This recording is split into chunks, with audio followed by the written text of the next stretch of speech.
എല്ലാ മേടക്കൂറുകാർക്കും 1202 വർഷഫലത്തിലേക്ക് സ്വാഗതം. ഈ വീഡിയോയിൽ പഠനം, ജോലി, ബിസിനസ്, സാമ്പത്തികം, വസ്തുവകകൾ, വിവാഹവും കുടുംബവും, ആരോഗ്യം, ചെറിയ രീതിയിലുള്ള ദോഷപരിഹാരങ്ങൾ എന്നിവയാണ് ഉൾക്കൊള്ളിച്ചിട്ട് ഉള്ളത്. എല്ലാ മേടക്കൂറുകാരും വീഡിയോ മുഴുവനായും കണ്ട് ചാനൽ സബ്സ്ക്രൈബ് ചെയ്യുക. നിങ്ങളുടെ അഭിപ്രായങ്ങൾ, നിർദ്ദേശങ്ങൾ കമൻറ്റുകളായിട്ട് നൽകുക. ഏവർക്കും വീഡിയോയിലേക്ക് സ്വാഗതം. വിദ്യാർത്ഥികൾ ആയിട്ടുള്ള മേടക്കൂറുകാർ 1202 വർഷം വളരെ അനുകൂലമായിട്ട് തന്നെ കരുതേണ്ടതാണ്. നല്ല കോഴ്സുകൾ വിദേശത്തും സ്വദേശത്തും തിരഞ്ഞെടുത്ത് പഠിക്കാനുള്ള യോഗം ഉണ്ടാകും. സ്വദേശം വിദേശത്തേക്കാൾ ഗുണമാണ്. ജോലി അന്വേഷിക്കുന്നവർക്ക് വിദേശത്ത് ജോലി ലഭിക്കാനും നിലവിൽ വിദേശങ്ങളിൽ ജോലി ചെയ്യുന്നവർക്ക് ജോലിയിൽ ഗുണമുണ്ടാകാനും ഭാഗ്യമുണ്ടാകും. സർവീസ് ജോബുകൾ ചെയ്യുന്ന ആളുകൾക്ക് കൂടുതൽ ഗുണമുള്ള മാറ്റങ്ങൾ ഉണ്ടാകും. ബിസിനസ് ചെയ്യുന്ന മേടക്കൂറുകാർക്ക് ഗുണമേന്മ ഉണ്ടാകുമെങ്കിലും കഠിനമായിട്ടുള്ള പ്ലാനിങ്, അധ്വാനം, ആ പ്ലാൻ അനുസരിച്ചുള്ള നല്ല എക്സിക്യൂഷൻ, അതിൻ്റെ കൂടെ തന്നെ അഡ്വർടൈസ്മെൻറ്റ് മുതലായവ ഉണ്ടെങ്കിൽ മാത്രമേ നല്ല രീതിയിലുള്ള ഗുണാനുഭവങ്ങൾ പ്രതീക്ഷിക്കേണ്ടതുള്ളൂ. വസ്ത്രം, ആഭരണം, ഫാഷൻ, കോസ്റ്റ്യൂം ഡിസൈനിങ് തുടങ്ങിയ മേഖലകളിൽ ഉള്ള ബിസിനസ്സുകാർക്ക് തീർച്ചയായിട്ടും ഗുണാനുഭവങ്ങൾ അല്പം വർദ്ധിച്ചിരിക്കും.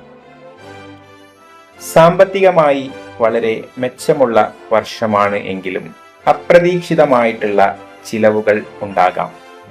ദൂരയാത്ര, ആശുപത്രി ചെലവുകൾ, കുടുംബത്തിലെ ആവശ്യങ്ങൾ ഉള്ള മറ്റ് ചിലവുകൾ എന്നിവ വർദ്ധിച്ചു വരുവാനുള്ള സാഹചര്യം തീർച്ചയായും ഉണ്ടാകും. വാഹനങ്ങളും സ്വത്തുക്കളുമായി ബന്ധപ്പെട്ട് ഭൂമി, വാഹനങ്ങൾ എന്നിവ വാങ്ങുവാൻ വളരെയധികം സാധ്യത ഉണ്ട്. നിലവിൽ കയ്യിലുള്ള വസ്തുവിൻ്റെ അല്ലെങ്കിൽ വാഹനത്തിൻ്റെ മൂല്യം ഉയരുവാനും അത് മാറ്റി നല്ല ഒരു വസ്തു ലഭിക്കുവാനും യോഗം ഉണ്ട്. നമ്മുടെ ജാതകത്തിലെ സമയം നല്ലതാണെങ്കിൽ തീർച്ചയായും ഈ പറയുന്ന വിഷയങ്ങൾ ഗുണകരമായി തന്നെ ഭവിക്കും. അല്ലാത്ത പക്ഷം സ്വത്ത് തർക്കങ്ങൾ, കേസ് എന്നിവ വരാനും സാധ്യതകൾ ഉണ്ട്. പ്രണയം കാക്ഷിക്കുന്നവർക്ക് പുതിയ പ്രണയബന്ധങ്ങൾ ഉണ്ടാകും. അതിന് കുടുംബത്തിൻ്റെ പിന്തുണ ഉണ്ടാകും. വിവാഹം നോക്കുന്നവർക്ക് അനുയോജ്യമായ പങ്കാളിയെ ലഭിക്കും. എങ്കിലും ചിലർക്ക് തടസ്സങ്ങൾ വരാൻ സാധ്യതയുണ്ട്. വിവാഹിതർ ആയവർ തമ്മിൽ അകൽച്ച വരാതിരിക്കാൻ വേണ്ട കാര്യങ്ങൾ പ്രത്യേകം ശ്രദ്ധിക്കേണ്ടതാണ്. ആരോഗ്യ കാര്യങ്ങളിൽ മേടക്കൂറുകാർ വളരെ ശ്രദ്ധിക്കണം. ഹോർമോൺ, മാനസിക പ്രശ്നങ്ങൾ, വൈകാരിക പ്രശ്നങ്ങൾ തുടങ്ങിയ അവ പുരുഷന്മാർക്കും സ്ത്രീകൾക്കും ഇതുപോലെ ഗർഭാശയ, ഓവറി മുതലായ അവയവങ്ങളുടെ പ്രയാസങ്ങൾ സാധ്യത കൂടുതലാണ്. അതിനാൽ ആരോഗ്യ കാര്യങ്ങളിൽ ഈ പറയുന്ന വിഷയങ്ങളുമായി ബന്ധപ്പെട്ട് പ്രയാസങ്ങൾ ഉള്ളവർ വളരെയധികം ശ്രദ്ധിക്കേണ്ടതാണ്.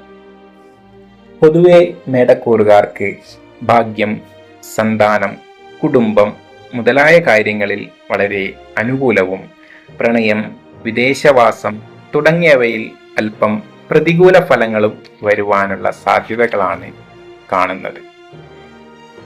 വെള്ളിയാഴ്ച മഹാലക്ഷ്മി പൂജ, കാലത്ത് സൂര്യ നമസ്കാരം, വൈകുന്നേരം നമഃശിവായ മന്ത്രം ജപിക്കുന്നത് വളരെ നല്ല ലളിതമായിട്ടുള്ള പരിഹാരങ്ങളാണ്. എല്ലാ ദിവസവും പ്രാർത്ഥന, ധ്യാനം എന്നിവയ്ക്ക് സമയം കണ്ടെത്തി ദാനധർമ്മങ്ങൾ ചെയ്യുന്നതും ഉത്തമമായ പരിഹാര മാർഗങ്ങളാണ്. ഇത്രയും ആണ് 1200 വർഷത്തെ മേടക്കൂറുകാരുടെ ഫലങ്ങളായിട്ട് പറയുവാനുള്ളത്. നിങ്ങൾക്ക് ഈ ചാനൽ ഇഷ്ടമായി എങ്കിൽ സബ്സ്ക്രൈബ് ചെയ്യാൻ മറക്കരുത്. നല്ല ഒരു വർഷം ആശംസിച്ചുകൊണ്ട് നിർത്തുന്നു. നന്ദി, നമസ്കാരം.